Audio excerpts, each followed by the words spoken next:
نحمده ونصلي ونسلم على رسوله الكريم وعلى آله وأصحابه أجمعين. أما بعد فأعوذ بالله من الشيطان الرجيم. بسم الله الرحمن الرحيم.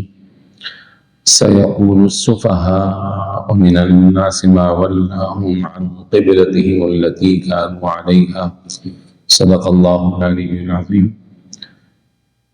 اللہ تبارک و تعالی جل جلالہ ونوالہ کے پیارے حبیب صلی اللہ علیہ وآلہ وسلم جب تک مکہ مکرمہ کے اندر رہے خانہ کعبہ کی طرف ہی منہ کر کے نمازیں ادا فرماتے رہے،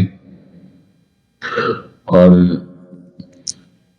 جب آپ نے ہجرت اختیار کی تو اللہ تبارک و تعالیٰ کے حکم کے مطابق بیت المقدس کی طرف نماز ادا کرنے کا حکم ہوا۔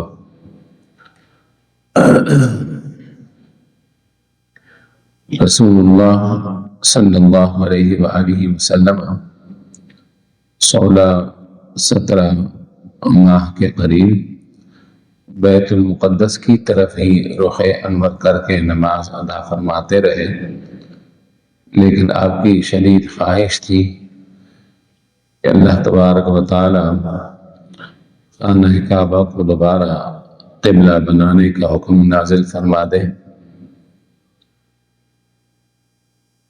اور پھر نماز کے اندر ہی جب آپ نے بار بار رخ انور آسمان کی طرف اٹھایا، اللہ تبارک و تعالی کا حکم بھی نماز کے دوران آ گئے۔ ارشاد فرمایا: قد نرى تقلب وجهك في السماء۔ اے حبیب صلی اللہ علیہ وسلم، ہم دیکھ رہے ہیں کہ آپ اپنا چہرہ انور بار بار آسمان کی طرف اٹھا رہے ہیں، ان قریب ہم آپ کے لیے اس قبلے کو اختیار کر لیں گے جس سے آپ خوش ہو جائیں گے۔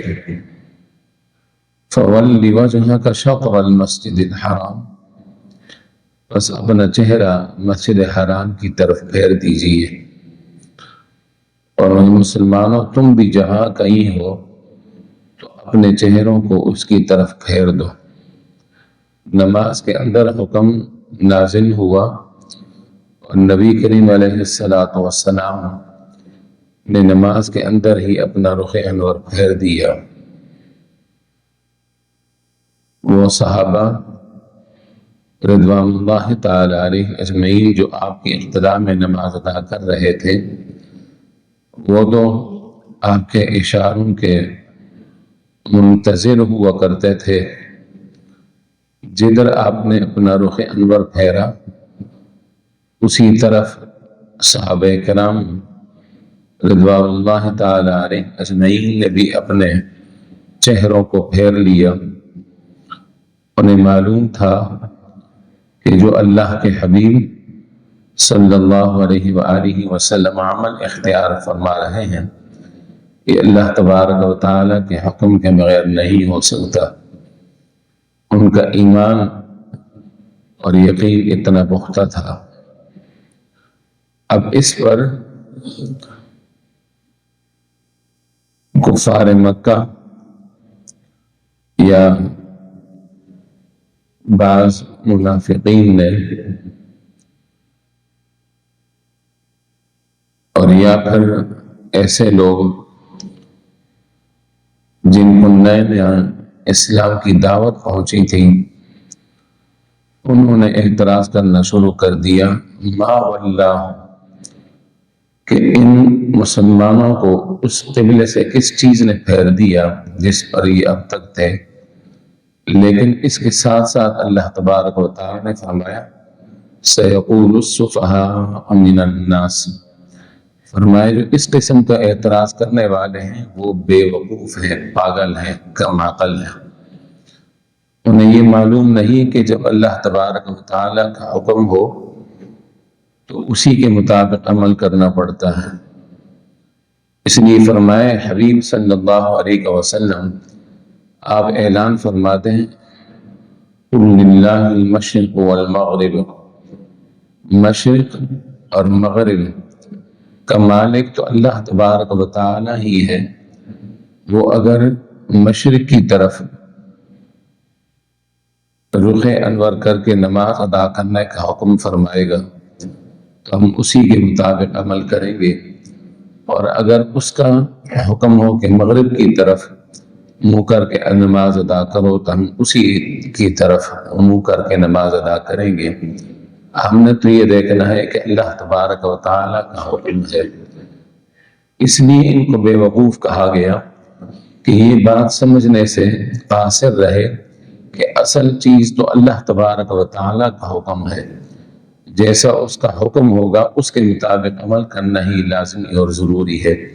فرمایا کہ اللہ تبارک و تعالیٰ جسے چاہتا ہے ہدایت عطا فرماتا ہے صراط مستقیم کی۔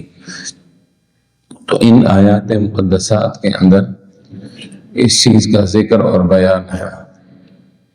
اس پر بعض صحابہ کرام رضوان اللہ تعالی علیہ اجمعین نے نبی کریم علیہ السلام کی خدمت میں عرض کی کہ یا رسول اللہ صلی اللہ علیہ وسلم، ہمارے وہ مسلمان بھائی جنہوں نے بیت المقدس کی طرف منہ کر کے نمازیں ادا کی ہیں اور اب وہ اس دنیا میں موجود نہیں، یا وصال کر گئے ہیں یا شہادت پا چکے ہیں، تو ان کی نمازوں کا کیا بنے گا؟ کہیں وہ نمازیں ضائع تو نہیں ہو گئی؟ تو اللہ تبارک و تعالی نے اس کے جواب میں فرمایا وَمَا كَانَ اللَّهُ لِيُضِيعَ إِيمَانَكُمْ، کہ اللہ تبارک و تعالیٰ تمہارے ایمانوں کو ضائع کرنے والا نہیں ہے۔ کہ اللہ تبارک و تعالیٰ کی شان یہ نہیں کہ جب انسان اس کی رضا اور خوشنودی حاصل کرنے کے لیے اس کی عبادت کرے پھر وہ اس کی عبادت کو ضائع فرما دے۔ فرمایا اللہ تبارک و تعالیٰ کی شان یہ نہیں۔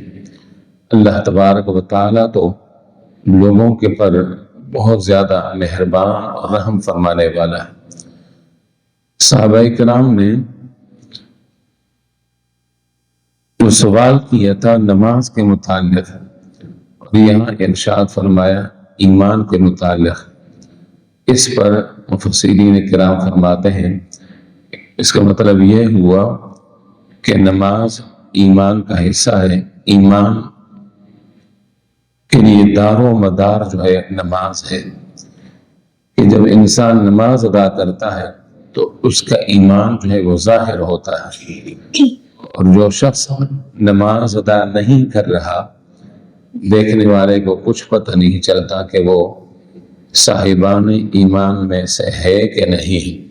اس لیے اللہ تبارک و تعالیٰ نے فرمایا کہ اللہ تبارک و تعالیٰ تمہارے ایمان کو ضائع فرمانے والا نہیں۔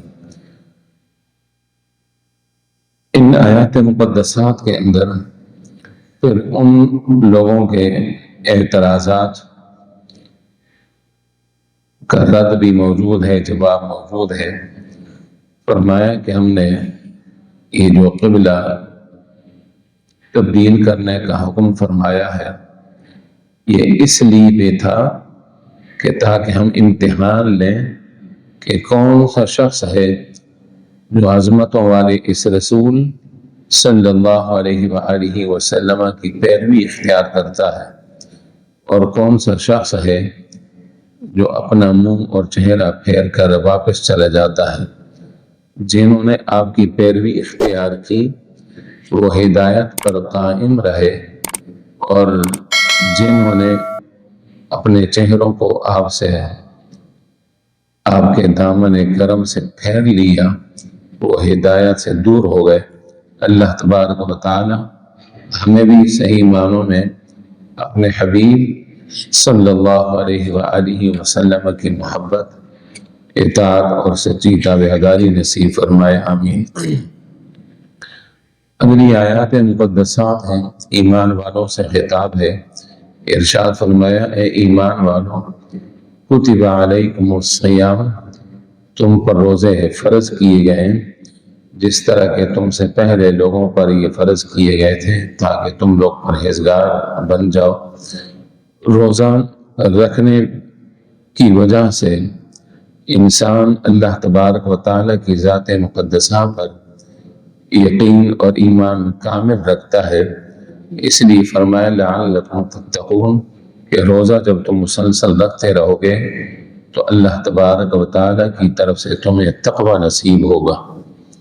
آپ نے دیکھا کہ ایک شخص گھر کے اندر موجود ہو، سارے کھانے اور پینے کی چیزیں ٹھنڈی ہوں، میٹھی ہوں، ہر قسم کی چیزیں موجود ہیں، کوئی اس کو دیکھنے والا نہیں ہے، اگر وہ باہر نکل کر اعلان بھی کرتا ہے کہ میرا روزہ ہے تو لوگ اس پر یقین کر لیں گے، لیکن حالت یہ ہے کہ اس وقت کوئی انسان اس کو دیکھنے والا نہیں ہے، پھر بھی وہ کھانے اور پینے سے اور عمل زوجیت سے اپنے آپ کو بچا رہا ہے۔ فرمایا کہ یہ ہے تقوی کی نشانی، گویا اس کا ایمان اور پختہ ہو جایا کرتا ہے روزے کی حالت میں، اس لیے فرمایا لعلکم تتقون کہ تم روزے رکھتے رہو گے تو تمہیں اللہ تبارک و تعالی تقوی کی دولت سے مالا مال فرمائے گا۔ نبی کریم صلی اللہ علیہ وسلم نے ارشاد فرمایا التقوی ہاہنا، دل کی طرف اشارہ کیا کہ تقوی ادھر ہے، دل کے اندر اللہ تبارک و تعالیٰ کا خوف اور اس کی خشیت کو رکھنا، فرمایا کہ یہ ہے تقوی۔ ظاہراً تو لوگوں کے سامنے نیک بنتا رہے لیکن اس کا دل نیکی سے دور ہو تو ایسے شخص کو تقوی نصیب نہیں ہوتا۔ تقوی اسی کو نصیب ہوگا جو دل سے اللہ تبارک و تعالیٰ کا خوف اپنے دل کے اندر رکھے گا۔ فرمایا ایام معدودات، یہ ایسا نہیں کہ تم نے زندگی بھر روزے رکھنے، بلکہ فرمایا ایام معدودات، یہ سال میں صرف چند دن ہیں اور وہ چند دن ایک مہینہ ہے۔ نبی کریم صلی اللہ علیہ وسلم ارشاد فرماتے ہیں اے مسلمانوں، مہینہ کبھی 29 کا ہوتا ہے اور کبھی 30 کا۔ 29 کو اگر چاند نظر آ جائے تو ہم نے 29 کی تعداد پوری کرنی ہے اور اگلے دن نماز عید ادا کرنی ہے، اور اگر 29 کو چاند نظر نہ آئے تو ہم نے حدیث مقدسہ کے مطابق عمل کرتے ہوئے 30 دن مہینے کے پورے کرنے ہیں۔ 29 بھی مکمل مہینہ حدیث مقدسہ کے مطابق اور 30 یہ بھی مکمل مہینہ ہے۔ فرمایا کہ اگر تم میں سے کوئی شخص بیمار ہو یا سفر پر ہو تو جتنے روزے اس کے رہ جائیں باقی ایام میں وہ اس کی قضا کرے۔ مرض ایسا ہو جو دائمی مرض ہو اور اس کو طبیب حاذق، ماہر طبیب یا ماہر ڈاکٹر نے کہا ہو کہ اگر تم نے روزہ رکھا تو تمہارا یہ مرض بڑھ سکتا ہے یا تمہاری زندگی کو اس کی وجہ سے تکلیف پہنچ سکتی ہے، ہو سکتا ہے تمہاری موت واقع ہو جائے، تو فرمائے کہ اگر ایسا مریض ہے تو بے شک وہ ان دنوں میں روزے نہ رکھے، یطیقونہ فدیۃ طعام مسکین، ایسے مریض کے لیے ایک مسکین کا کھانا ہے فدیے کے طور پر۔ اور ایسا مریض جو عارضی مریض ہو، جس کی طبیعت بگڑ گئی، چکر آنے شروع ہو گئے، بخار شدت اختیار کر گیا، ایسے مریض کے لیے پھر لازمی ہے کہ وہ صحت مند ہونے کے بعد روزے رکھے گا۔ بسا اوقات ایسے لوگ بھی اپنے روزوں کا فدیہ دے دیتے ہیں اور پھر کہتے ہیں کہ ہم نے تو فدیہ دے دیا تھا۔ فدیہ ان لوگوں کے لیے ہے جو دائمی مریض ہیں، اور جن کا مرض عارضی ہے ان کے لیے فدیہ نہیں ہے، انہوں نے بعد میں اتنے روزے رکھنے ہیں۔ وہ خواتین جو حالت حمل میں ہوتی ہیں یا ان کو بچوں کو دودھ پلانے کا مسئلہ ہے، ان دنوں میں اگر اس کے لیے مشکل ہو تو بے شک روزے نہ رکھیں، لیکن بعد میں یہ روزے ادا کرنا، قضا کرنا ضروری ہوں گے۔ ارشاد فرمایا، ہاں تم سفر پر تو جا رہے ہو لیکن تمہیں طاقت اور قوت میسر ہے تو پھر روزے رکھ لو، تمہارے لیے بہتر ہے۔ سفر کی حالت میں روزے رکھنا نہ رکھنا دونوں چیزیں صحابہ کرام رضوان اللہ تعالی علیہ اجمعین سے ثابت ہیں۔ سید المفسرین حضرت ابن عباس رضی اللہ تعالی عنہ فرماتے ہیں کہ نبی کریم صلی اللہ علیہ وآلہ وسلم کے ساتھ ہم نے سفر اختیار کیا جہاد کے لیے جاتے وقت، تو کچھ ہمارے ساتھیوں نے روزہ رکھا اور کچھ ساتھیوں نے افطار کیا۔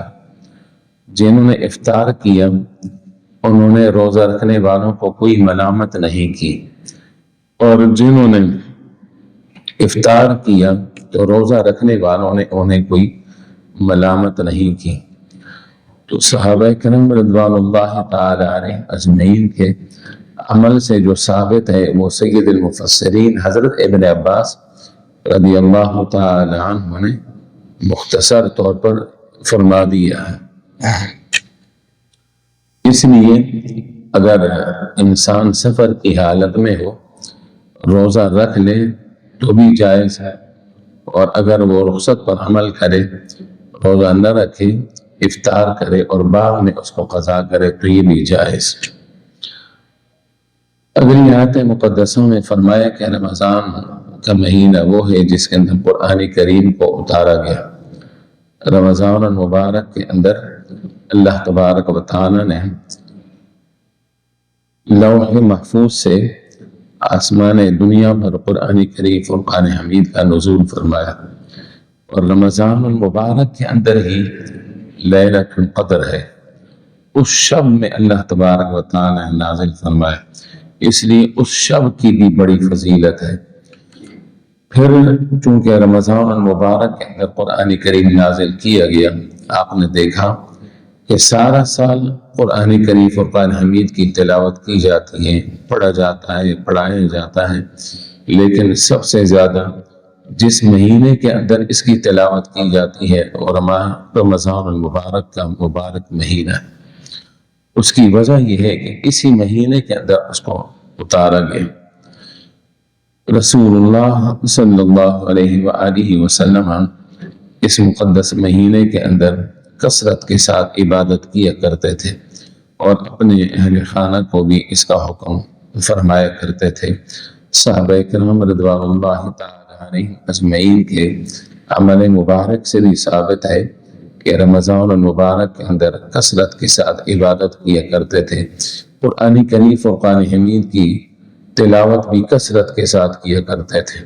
اللہ تبارک و تعالی اس مقدس مہینے کے اندر اپنی عبادت اور بندگی کا شوق اور ذوق کثرت کے ساتھ ہمیں بھی عطا فرمائے، تاکہ ہم بھی کثرت کے ساتھ اس مقدس مہینے کے اندر قرآن کریم کی خوب تلاوت کریں، خوب اس کی عبادت کریں۔ اللہ تبارک و تعالی ہم سب کو اس کی توفیق عطا فرمائے، آمین۔ وما علینا الا البلاغ المبین۔